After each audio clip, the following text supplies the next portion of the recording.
Now that we have already understood what is domain conditions and what do we mean by CFD domain and what do we mean by defining domain inputs, let us see the next stage of inputs, which is boundary conditions.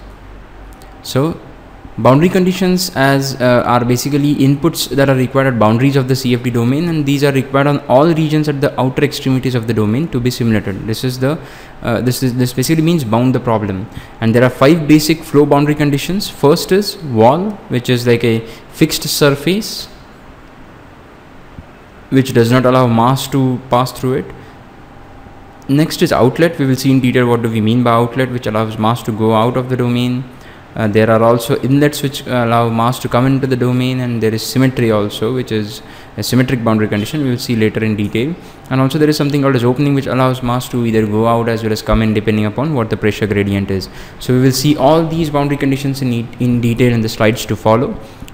Now, how do we create boundary conditions? This was explained earlier in the first lecture. What do we do is basically go into default domain or whatever domain we have created, right click and say insert. In that 3 tabs or 3 options appear: boundary, subdomain and source point. First is for boundary creation. So once we click on this boundary, the next thing that opens up is basically a boundary panel or boundary condition panel, then in which we have the boundary details, basic settings and all other details. So in that boundary details we input various parameters or values at the boundary, which are taken as boundary condition.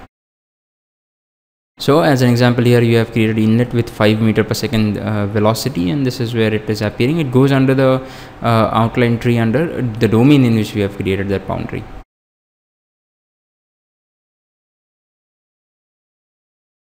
What are the boundary types that are available? As we discussed earlier, there is inlet, outlet, opening, wall and symmetry. This is the first thing that we have to select, that is the type of boundary in this particular drop down. The next thing that we have to select is location. That means we have to select a composite region in the drop down menu or from a 2D primitive. This should be a 2D geometry or 2D location, like a surface basically, which can be a primitive surface or a collection of primitive surfaces. So this is where we select location. After that we have to select coordinate frame. If more than one exists, we have to select appropriate coordinate frame for that boundary. And we also have to select the frame type. Only in case of rotating domain allows you to specify quantities based on rotating or stationary frame of reference. So next is profile boundary condition, and in that what we do is basically if a profile data has to be read from some Excel file, that we do that by going to tool initialize profile data, and read the appropriate boundary. And that particular Excel data that is there, that is like a velocity as a function of x coordinate, that we directly apply to this boundary instead of giving a constant value. So this is basically for boundary conditions. Now let us first discuss what all inputs we can give to the inlet boundary condition. Now inlet boundary condition basically means that a mass can enter that particular surface. So in that we can either give velocity components or normal speed. Velocity components is basically 3 components of velocity. Normal speed is basically perpendicular to that surface, that is velocity again. Mass flow rate also we can give direct mass flow rate, or we can give total pressure or static pressure. Also in case we are modeling temperature, we can give static temperature or total enthalpy, and also static pressure.